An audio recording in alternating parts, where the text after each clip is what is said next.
이 중견 유튜버가 될 수 있도록 밀어주시면 고맙겠습니다. 이번 시간에는요, 이 대장동 비리 의혹 중점적으로 보도해 드리겠습니다. 여러분들 지금 뭐 상황이 어떤지 헷갈리실 텐데요. 한마디로 얘기해서 이재명 지사의 의혹은 그야말로 까면 깔수록 뭐 이걸 뭐라고 그러나요? 뭐 양파라고 그러나요? 양파 같은 그런 의혹들이 나오고 있고요. 이 양파같이 이제 까면 깔수록 뭔가 의혹이 실체로 밝혀지는 과정이 있는데, 그 이유 중에 하나는요, 문제의 핵심 인물들이 하나씩 둘씩 정적을 감춰요. 대표적인 인물이 바로 누구냐? 유동규 당시 이 기획본부장 사장 대리를 한 사람이죠. 이 유동규가 잠적을 했습니다. 그 다음에 또 하나 잠적한 사람은 바로 천화동인 4호 주인공인 남욱 변호사가 잠적을 했어요. 근데 남욱 변호사는요, 벌써 눈치가 빨라서 그런지 검찰 출신이라 그러죠. 벌써 해외로 도피했어요. 미국 샌디에고에 가 있습니다. 그래서 이 미국 샌디에고에 가가지고 결국은 말하자면 천화동인 4호인데 가서 뭐 한 1000억 이상을 벌었으니까 뭐 거기서 마르고 닳도록 살아도 되겠죠. 이래서 출금 조치를 빨리 취해야 되는 거예요. 그래서 JTBC가 어젯밤에 보도한 내용을 보면 이 천화동인 4호의 주인공인 남욱 변호사는요, 이 실소유자 지분이 1.74%를 가지고 있는데 여기에서 배당금을 얼마나 챙긴 줄 아십니까? 1000억 원을 넘게 챙겼어요. 그런데 이 남욱 변호사는 2009년도에 특정업체에 대장동 개발권을 달라고 하면서 정치권의 로비한 혐의로 구속됐다가 풀려난 전력이 있어요. 이 구속됐을 때 이 변호했던 사람들이 지금 다 이번 천화동이라든가 이런 것과 관련된 인물들로 되어 있습니다. 그래서 더 이 법조계 이 카르텔이 형성되어 있다. 왜냐하면 그 당시에요, 수원지검장 했던 이 강찬호 검사가 바로 이 남 변호사의 나중에 이제 은퇴하고 나서 퇴직하고 나서요, 변호를 맡았어요. 근데 강찬호가 어디로 가 있습니까? 화천 대유에 자문 변호사를 또 했지 않습니까? 이래서 끼리끼리 자기들끼리 해먹었다라고 하는 의혹을 받는 것이 너무나 당연한 거예요. 자, 그래서 이 천화동인 4호 이 사무실은 요즘 완전히 비어 있고, 이전한 사무실에 가보니까 아무도 직원이 없었고요.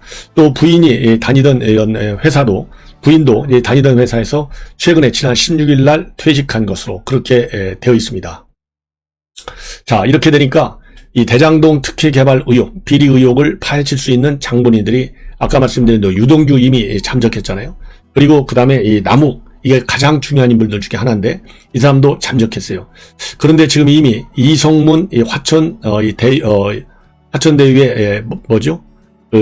대표, 명목상 이제 대표인지 뭐 실질적으로 얼마만큼 챙겼는지 이건 이제 수사를 해봐야 알겠지만은, 이성문 대표는 이미 경찰한테 불려가서 한 번 조사를 받았고요. 지금 경찰에서는 누구를 이제 소환 일정을 조율하고 있느냐? 바로 실소유주인 김만배 머니투데이 기자 부국장이었다고 합니다. 이제 최근에 그만뒀죠. 이 머니투데이 기자 출신인, 그리고 법조계 출입을 한 30년 했다고 그래요. 이 인맥을 가지고 화천대유라고 하는 어마어마한 그야말로 수천억의 회사 돈을 챙긴 사람이 바로 누구냐? 이 김만배예요. 김만배. 그래서 이 경찰에서는요, 김만배 소환 일정을 지금 조율 중에 있다, 이렇게 나오고 있습니다. 조그만 저 말씀을 드리면, 이 김만배라는 사람이 경제지 법조기자로 일하면서 쌓은 그런 인연을 계기로 해서 화천대유 이 고문으로 이 법조계 인사들을 대거 영입했어요. 권순일, 강찬호, 박영수. 그런데요, 지금 오늘 문화일보가 보도한 바에 따르면 이 지금까지 알려져 있는 사람들 말고요, 새로운 인물들이 또 여기에 들어가 있어요. 누가 들어가 있느냐? 바로 김수남 전 검찰총장이 이 화천대유에 또 고문을 했습니다. 물론 이제 이와 관련해서 이 김수남 총장은 내가 개인적으로 한 게 아니고 자기가 소속된 로펌이 이 계약을 맺은 것이다. 그래서 고문료는 받았지만은 다 세금 처리이기 때문에 아무런 문제가 없다. 그리고 본인이 개인적으로 화천대유에 고문 변호사를 한 것은 없다. 이렇게 딱 잘라서 이 비리 의혹의 소지는 하나도 없다라고 밝히고 있습니다. 자, 그런데 이것도 말이요, 이제 뭐 다 조사를 해봐야 되겠죠. 그래서 이 김수남이라는 사람이 이제 새롭게 여기 말하자면 고문 변호사 역할을 한 것으로 지금 알려지고 있고, 또 한 사람은요, 여러분들 잘 아시다시피 이경재 변호사가 또 고문 변호사로 일한 것으로 지금 알려지고 있어요. 이경재는 또 누구냐? 여러분들 뭐 잘 아시잖아요. 제가 설명드리지 않아도 국정농단 사건의 주역인 최순실 씨 1, 2심 변호를 맡은 사람인데요. 이경재 변호사는 2017년도부터 화천대유에서 법률 고문으로 맡았습니다. 예. 그리고 아까 말씀드린 대로 이 남욱 이 변호사, 이 사람은요, 천화동에 사업 가지고 있는데 2009년도에 말이죠, 대장동 일대 부지 개발 사업이 추진되는 과정에서 LH공사가 본래 하게 돼 있는데 이 LH공사가 사업을 포기하도록 말하자면 부동산 업자한테서 8억 3천만 원을 받았어요. 그래서 정치권에 로비했어요. 이것이 범죄 혐의가 돼가지고 2015년도 6월에 재판에 넘겨졌습니다. 그 당시 기소는 누가 했냐면 이번에 화천대유 자문 변호사로 활동한 강찬우 변호사가 그 당시 검사장이었어요. 그런데 이 강찬우가 그러니까 뭐 이런 이 대장동 사태에 대해서 이 강찬우가 얼마나 잘 알겠어요. 그러니까 강찬우가 이 이재명의 변호인으로까지 활동을 한 거예요. 예. 그리고 또 이 남 변호사의 변호를 담당했던 변호사가 지금 각각 화천대유 고문하고 그 다음에 천화동인 6호를 소유하고 있는 강남 소속 변호사, 즉 조연성 변호사, 그리고 강남 소속이었던 박영수 특검, 이런 분들이 전부 여기에 다 이름을 올리고 있어요. 그래서 지금 이제 오늘 보도를 보면 이거는 뭐 이 법조 카르텔이나 마찬가지다, 이런 지금 비판이 제기되고 있습니다. 자, 그러다 보니까요, 지금 오늘 아까 말씀드린 대로 장기표 전 우리 국민의힘 대선 후보였었죠. 장기표 위원장이 전격적으로 다 해당자들을 고발했어요. 그러니까 이재명 그다음에 권순일의 고액 고문위를 지급한 거, 이거는 증례죄 혐의가 있다. 그리고 권순일 전 대법관은 사후 뇌물죄, 그다음에 변호사법 위반 혐의가 있다. 그래서 이 서울중앙지검에 고발장을 냈습니다. 그래서요, 이재명 캠프 측에서는 장기표, 윤창현, 그다음에 김기현, 이런 분들을 고발했잖아요. 그리고 이러한 이 고발 사건이 서울중앙지검에 전격적으로 배당이 됐어요. 그런데 장기표, 이러한 고발을 당한 장기표 후보도 맞고발 전에 들어간 겁니다. 그래서 지금 조금 전에 제가 말씀을 드린 대로 이 증례죄 혐의, 이재명은, 그리고 권순일에 대해서는 사후 뇌물죄, 변호사법 위반 혐의로 고발했다. 그래서 대대적인 이제 법적 분쟁으로 넘어가고 있는 상황이다. 이렇게 여러분들께서 이해하시면 되고, 그러다 보니까요, 오늘 이낙연 전 대표가 이 광주 MBC 라디오에 출연해가지고 한마디 했어요. 뭐라고 했냐면, 검찰이 이렇게 손을 놓을 일이 아닌데 뭐 하고 있느냐? 경찰을 질책했습니다. 그래서 경찰이 자금 수사를 하고 있는데 지난 5개월간 미적거렸다는 지적이 나오고 있다. 그래서 경찰 수사가 속도를 냈으면 좋겠다. 그리고 이 지사도 수사를 자청했고 특검과 국정조사가 적절하지 않다면 남은 거는 검찰과 경찰의 수사뿐인데 그거라도 빨리 해서 빨리 터는 것이 민주당을 위한 길이자 민주당의 짐을 더는 일이다. 이렇게 강력히 주장했습니다. 그리고 또 이재명 지사가 이 수사를 빨리 해달라, 수사에 100% 동의한다, 이렇게 했기 때문에 이것은 이 지사 본인 주장을 뒷받치는 것이다. 그렇기 때문에 수사를 하는 것은 옳은 일이고, 이것을 이러한 본인의 비판을 국민의힘과 똑같이 몰아가고 있는 이재명 지사는 잘못된 것이다. 이런 반발을 또 하고 있습니다. 그리고요, 부산 TV 오늘 또 이 토론이 있었어요. 이 부산 TV에 있어서도 이재명 지사에 대한 이 대장동 사태 또 거론했어요. 그래서 어쨌든 이 대장동 사태는 말이지, 그야말로 각종 의혹이 쏟아지고 있는데, 공공이 소유한 토지를 활용해서 민간업체가 막대한 이익을 챙기도록 하는 것은 정의롭지 못하다. 그래서 본인이 발의한 토지독점 규제법 3법을 통해서 불공정한 부동산 이익을 차단해 나가겠다. 그래서 부동산으로 자산 불평등이 심화되지 않도록, 우리 경제가 세습 자본주의로 굳어지지 않도록 차단하겠다. 이런 입장을 발표하고요. 감동 있는 경선, 활력 있는 경선, 그래서 후보의 경쟁력을 키우는 경선이 돼야 되고, 불안한 후보로 돼서는 안 된다. 그리고 판단의 시간이 필요하시다면 결선 투표로 갈 수 있도록 결정해 달라. 그래서요, 노골적으로 이 결선 투표 가자, 이렇게 호소하고 있어요. 그런데 이러한 이재명 지사와 그리고 이낙연과의 이런 대장동 의혹을 두은 공방과 관련해서 지금 이제 보도를 보면요, 뭐라 그럴까요? 지금 민주당이 전전긍긍하고 있어요. 왜냐면은 여러분들 잘 아시잖아요. 이게 만약에 이 민주당 쪽으로까지 만약에 이재명이가 지나치게 흔들려가지고 민주당까지도 덤태기를 쓸 경우에는 대선 전국을 운영하는데 굉장히 불리하다 이거죠. 제가 보기에는요, 조국 사태가 현 문재인 정권의 정권 교체 절반의 씨를 뿌렸다, 악의 씨를 뿌렸다라고 본다면 우리 야권한테는 선한 씨앗이 되는 것이죠. 당연히 이 여권이 볼 때 이런 정권 교체의 씨, 조국 사태가 갖다 줬다 1번이. 자, 그렇다면요, 마지막 만루 홈런은 바로 이재명의 장기표 개발 의혹이라고 저는 봅니다. 그래서요, 우리가 하나로 단결만 잘하면 정권 교체에 저는 지금 이미 파란 신호불이 들어왔다고 봐요. 그만큼 이 파란 신호불이 들어왔는데 이거를 내년 3월 9일까지 얼마만큼 지속 가능한 파란불로 만들 수 있는 능력과 이 능력 중에는 투쟁력, 이 투쟁력에는요, 일반적인 투쟁력과 법정 투쟁력, 이 두 가지가 다 겸비가 돼야 된다 이렇게 생각합니다. 그래서 이 일반 투쟁력에 있어서는 압도적인 비판 여론, 그래서 제가 우리 시청자 여러분들한테 저는 정론의 정론을 거듭하고 있기 때문에 자신 있게 제 방송을 많이 주변에 권해 주십사, 그리고 많이 시청해 주십사 당부를 드리는 거예요. 그래서 이 파란 신혼부를 끝까지 가야 되고, 그 다음에 법률적인 측면에서는 뭐 국민의힘이 지금 안에도 뭐 판사 검사 널려 있잖아요. 그래서 이런 분들이 시민단체와 협조를 해서 법적 투쟁을 계속 벌여야 된다. 근데요, 이 법적 투쟁, 이거 하세월로 넘어가면 절대 안 돼요. 최대한도 속도, 고삐를 잡아야 된다. 이런 말씀을 드리고 싶습니다. 자, 그러면은 이제 얼마만큼 이제 화천대유, 아까 말씀드린 대로 지금 잠적한 유동규, 그 다음에 남욱 변호사, 이런 사람들이 핵심 인물로 봐요. 그리고 조금 전에 이제 김만배도 지금 경찰에서 소환 조사를 지금 이 소환 일정을 조율하고 있다고 되어 있지 않습니까? 그래서 화천대유 100% 지분을 가지고 있는데요. 이 화천대유와 천화동인 7개잖아요. 총 합쳐서 이거 인맥들이요, 전부 학연으로 얽혀 있어요. 이번에는 성균관대 동문들이 다 말아먹고 있다 이렇게 봐도 과언이 아니에요. 죄송합니다만은. 그러면 화천대유 대표 이성문이는 누구냐? 성균관대 동문이에요. 김만배하고. 그리고 화천대유 도시개발팀에서 7년간 근무했던 직원, 이게 곽상도 의원의 아들인데, 곽상도도 성균관대학을 나왔어요. 물론 뭐 곽상도 의원이 성균관대 대학하고 나와가지고 아들이 거기 근무해서 이 비리 의혹에 한 역할을 했다, 이거는 절대 아니니까 오해하지 마십시오. 어쨌든 큰 틀에서 이렇게 성균관대 인맥들을 최대한도로 활용하고 있다, 이거를 제가 강조하는 겁니다. 그리고 이 박영수 특검 딸도 2016년도부터 이달 초까지 이 화천대유에서 보상 업무를 담당했어요.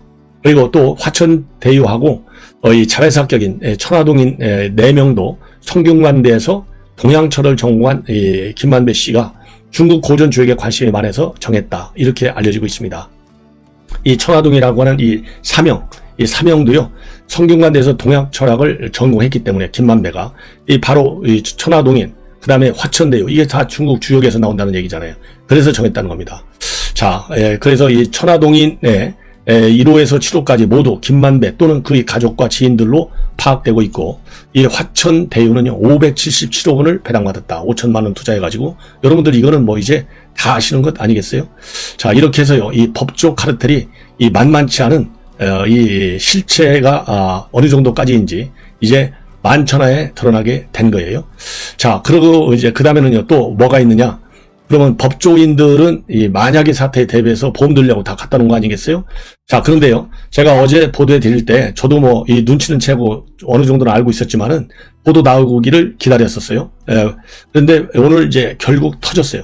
뭐냐면은 이 키넨파트에서 이 화천대유, 천화동인 여기하고 연결돼서 400억 원의 자본금을 대여해 줬다, 이런 보도가 나왔어요. 이 키넨파트너스라고 하는 이 법인에서. 그런데 이 400원 전주가 누구냐? 그런데 이 키넨파트너스에 있는 이 대표, 이 사람이 바로 SK 임원 출신이에요. 그렇기 때문에 SK하고 뭐 이 임원 출신이 400억 원을 자기가 개인 친구한테 빌려왔겠어요? 회사 돈 비슷한 걸로 빌려왔겠죠? 거금인데. 그런데 지금 이 조선일보에서 말이죠, 단독으로 보도하고 있는 내용입니다. 이걸 보면 바로 SK에서 이 전주 역할을 한 키넨파트너스가 화천대유의 초기 자금 300억 원가량의 돈을 대중 갖다 빌려줬다, 이렇게 되어 있습니다. 키넨파트너스. 그러면 이 키넨파트너스는 이 돈을 제3자 개인한테 받았는데 누구한테 받았느냐? 바로 최태원 SK그룹 회장 여동생 최기원 행복나눔재단 이사장한테 받아냈어요, 이 300억 원을. 그래서 이거를 2015년쯤에 익명의 개인에게 400억 원을 빌려서 자금을 조달한 걸로 되어 있는데, 이 사람이 누군가 하고 계속해서 정치권, 재계, 그리고 언론 이런 데서 계속 많은 이 해석이 쏟아졌는데 주인공이 바로 최기원, 최태원의 여동생인 것으로 확인이 됐다. 이것이 조선일보 보도로 되어 있습니다. 그래서 이 최태원 이사장, 최태원 회장의 여동생 이 최 이사장은 키넨파트너스 측의 자금은 빌려주고요. 고정 이자만 받기로 한 것으로 알려졌는데 특히 최 이사장은 키넨파트너스에 400원을 빌려줬는데 원금과 이자는 제대로 돌려받지 못하고 상당한 손실까지 본 것으로 일단 알려져 있습니다. 왜냐면요, 이 키넨파트너스가 이 화천대유에 투자해갖고는 돈을 많이 벌었지만은 다른 데 투자했기 때문에 다른 데 투자해서 손실이 많아가지고 이 최기원 이사장한테 빌린 돈을 제대로 못 갚고 이자만 지급하게 됐다. 이렇게 알려지고 있습니다. 그런데 이 키넨파트너스를 잘 아는 이 취재원을 통해서 조선일보가 보도한 바에 따르면 이 최기원 이사장은 지난 2015년도부터 박중수 전 대표가 설립한 키넨파트너스에 400원을 빌려줬고 연율 10%입니다. 10% 고정 이자를 받는 금전 소비대차 계약을 체결했다. 이렇게 지금 되어 있습니다. 자, 그런데 이 박중수 전 대표는요, 400원을 빌리면서 키넨파트너스가 보유하고 있는 도시개발, 토지신탁 계약의 우선 수익권을 담보로 제시했고, 키넨파트너스 감사 보고서에 나와 있는 화천대유 관계사인 천화동인 4호의 특정 금전 신탁이 곧 박중수 대표가 제공한 담보로 이렇게 알려졌습니다. 자, 여기에 대해서요, 이 최기원 이사장은 박 전 대표와 협의를 통해서 키넨파트너스 소유권을 다른 사람에게 넘기고 투자금을 회수할 때까지는 최 이사장의 지인들을 키넨파트너스에 참여하도록 한 것으로 전해졌어요. 그래서 키넨파트너스에는 최 이사장의 재단 출신 인사들이 사내이사로 등재가 되어 있는 것이 바로 이런 이유 때문이다. 이렇게 지금 보도를 하고 있습니다. 그리고 재계에서는요, 이 최 이사장이 키넨파트너스와 금전 소비대차 계약을 체결한 것이지 차명으로 화천대유에 직접 투자한 것은 아니다.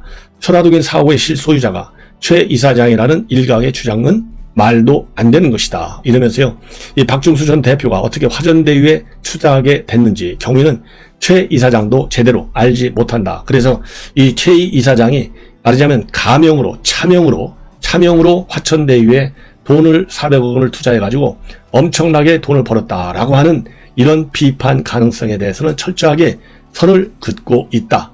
이거를 여러분들께서 아시면 될 것 같습니다. 자, 이렇게 해서요, 오늘 지금 나와 있는 이런 대장동 비리 의혹과 관련된 이 실체 여러분들께 말씀을 많이 드렸는데요. 다시 한번 마지막으로 말이죠. 대장동 의혹과 관련돼서 거론되고 있는 법조인들, 이거는 동아일보가 단독으로 보도하고 있는 거예요. 이 이름만 여러분들께 자세히 한번 말씀을 드릴게요. 첫째, 남욱 변호사, 이 천화동인 4호 법무부인 강남 소속이고, 이 법무부인 강남은 박영수 전 특검도 거기에서 대표 변호사를 한 바 있습니다. 그래서 이 박영수 특검도 여기에 고문을 했죠. 그 다음에 이제 또 이 남욱하고 연계되어 있는 인물이 누구냐면 강찬우 전 검사장. 이 사람은 화천대유의 자문 변호사로 되어 있는데요. 2015년도에 수원지검에서 검사할 때 바로 검사장이었어요. 그러니까 피의자가 남욱 변호사고 이 수사 기소한 사람이 강찬우 검사장인데, 이 사람들이 결국은 하나는 자문 변호사, 한 사람은 아예 천화동인 4호를 소유해서 1,000억 이상을 배당금을 딱 챙기고 지금 미국으로 도망갔는지 외유를 간 건지 일단 잠적을 했어요.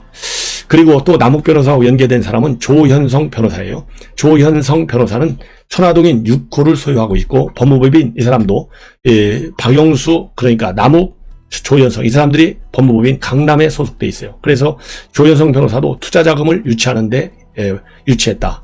그 다음에 또 이 김만배 경제지 부국장인데요. 이 사람이 이제 화천 대주주잖아요. 화천대유에 천화동인 2호, 3호는 가족들이 소유하고 있습니다.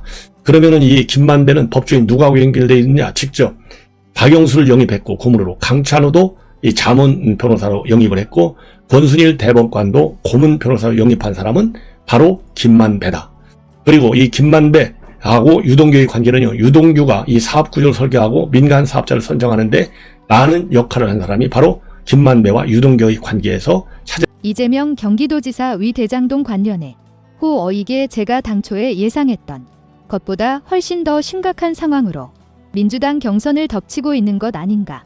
이런 여론조사 결과가 계속해서 나오고 있습니다. 저는 당초에 아무리 그렇더라도 민주당 그 지지자들이 세력을 형성하고 있는 이제는 경기도지사에 대해서 특히 이제 호남 그 투표 결과가 내일하고 모레 이제 연속으로 발표가 됩니다.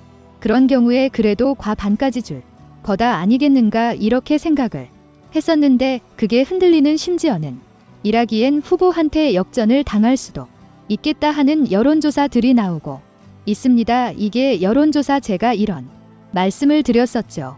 전국적인 조사를 하는 와중에 코나먼 샘플이 작아서 정말 코나외그 여러분을 알기 위해서는 혼란 말을 상대로 한 혼합 유권자는 말을 상대로 한 여론조사가 나와야 그나마 그것이 정확하다 이런 말씀을 드린 적이 있는 그런 것들이 지금 나오고 있는데 거기서 심상치 않은 강풍으로 대장동 의혹이 번지고 있다 이런 사실이 확인이 되고 있는 겁니다. 오늘 그 말씀을 드리고 왜 이런 결과 처리 됐는가 하는 것들 말씀드리겠습니다.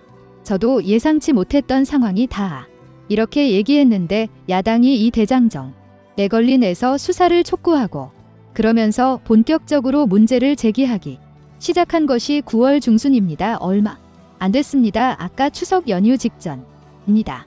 이러다 보니까 이게 이제 여론조사에 반영이 되려면 아무래도 며칠 정도 걸립니다. 그러니까 추석이 어류 직전부터 추석 연휴 끝나고 난 후에 여러 가지 여론조사 결과가 이 이재명 지사의 대장동 연로 의혹 이 부분과 관련해서 반영이 된 여론조사 다 이렇게 이제 얘기를 할 수가 있는 것인데 자 우선 KDC하고 광 KBC 광주방송 이 리서치뷰라는데 의뢰를 해서 조사를 한 겁니다. 이거는 21일과 22일이니까 추석 당일과 그 다음날 조사하는 건데 호남 회사는 유권자 1000명을 상대로 한 조사 한데 이재명 42.3 이낙연 39.8 그래서 불과 2.5%포인트 차이 추미애 3.8 박용진 2.4 김두관 2.8 이렇게 되어 있습니다. 자 이것은 광주에서는 이재명 전납에서 론인 확연히 오차범위 내에서 앞서 구요 전북에서는 이재명은 후보가 8.4%포인트 차이로 1위를 해서 전체적으로 보면 이젠 제사가 조금 앞선 것이죠. 그러 전북에서 거라 큰 차이로 없었기 때문에 광주와 전남만 보며 오 이게 그렇게 만만한 개인의 아니래 이런 생각을 충분히 할 수 있을 것 같고요. 요거와 별개로 전체적으로 차기 대통령 후보 적합도를 조사하니까 이재명 40.3 이낙연 29.1 이렇게 되어 있습니다. 아 그 자기 대통령 적합도는 그런데 호남 유권자 철렁아 요거를 상대로 한 조사에서는 이재명이라 게리 두 사람이 오차범위 내로 붙었다 이런 것이고요. 자 그러면 무덤 일부가 또 이거는 전북을 빼고 광주와 전남만 조사한 겁니다. 20일과 21일 몇 가지 이곳도 추석 전날과 추석날 이렇게 이제 조사했는데 여기도 역시 있어 집 6,600명을 조사했는데요. 이너 여기서는 역전이 됐습니다. 물론 어차 봄이 내죠. 일하기는 40.4 이재명 38 그 다음에 추미애 4.6 박용진 2.5 김두관 1.8% 요정도 순서대로 오히려 역전이 된 결과를 가져왔다 일까 광주와 전남만 따지고 보면 똑같이 리서치뷰 조사인데 전북에서는 이재명 지사가 크게 앞서고 8.4%포인트 광주와 전남만 보면 있어 지비조사에서 1학년 후보가 없었다 이런 얘기가 되는 것이죠. 자 그러면 이 무등일보가 왜 이러한 일이 소집의 조사에서 보면 광주에서는 이재명의 38.1인 하겐 37.6 우열을 가리기 어려울 정도로 맞붙어 있고요. 전남의 선인 학년 42.4 이재명 38 이렇게 돼 있습니다. 자 그럼 이런 조사만 있는 게 아닙니다. 또 아래에 서치 2조 사들인 요것도 21일 추석날과 추석 다음날 조사를 한 겁니다. 이것은 물론 전국 따위에 조사를 한 겁니다. 이 조사에서 이재명 34.2 이낙연 30.2 전국 단위 조사에서도 이낙연 후보가 굉장히 근접했고요. 이것은 그 지난번 조사가 9월 9일 날 있었는데 이때 대비해서 이재명은 2.3%포인트 하락했고 이낙연은 7.4%포인트 급등했다. 그러니까 거의 10% 정도를 좁혔다. 10% 정도 이상 차이가 났었는데 그것을 거의 오차 범인으로 좋겠다 얘기를 할 수가 있는 거죠. 대단한 변화입니다. 전국 단위의 조사 그렇다는 겁니다. 그런데 여기에서 이제 호남만 따로 떼는 건 사실 큰 의미는 없는데 그래도 참고로 봐서 호남만 딱 떼고 봤더니 여기에서는 이낙연 49.7 이재명 39.1 이렇게 해서 이 아래에서 조사에서도 이건 뭔가 심상치 않은 변화가 호남에서 이루어지고 있는 것 아니냐 이렇게 추정이 가능하게 되는 대목이 나 대신 제가 그거 말씀드렸지만 아래에서 치는 전국 단위의 조사기 때문에 그 조사 중에서 호남에 그 센틀이 그렇게 많지 않았습니다만 100명 조금 넘는 정도입니다. 그러다 보니까 이걸 가지고 퍼센트 대신을 논하는 것 자체가 폐를 잇지만 여튼 과거에 의하면 이렇게 많은 변화가 있었다. 이런 것이고요. 그 변화가 결국 때문이냐 물론 이낙연 후보가 의원직을 던지고 배수진을 친 그런 문제 틀림없이 기 있죠. 거기에다가 결국은 대장 등 외적 때문 아니냐. 우리가 이렇게 분석을 할 수가 있습니다. 자, 이것만 있는 게 아니고요. 추석 연휴 직전 조사도 있습니다. 여론조사 공정이라는 데서 9월 17일과 18일 직전이 19일부터 추석에는 것이 됐으니까. 그러니까 그때 조사한 걸 보면 이것도 전국 조사를 보면 윤석열 28.1 이재명의 14.4 이낙연 14.7 홍준표 14.5 최재형 3.3 유승민 2.7 추미애 2.4 안철수 2.3 이런 순서대로 쭉 전국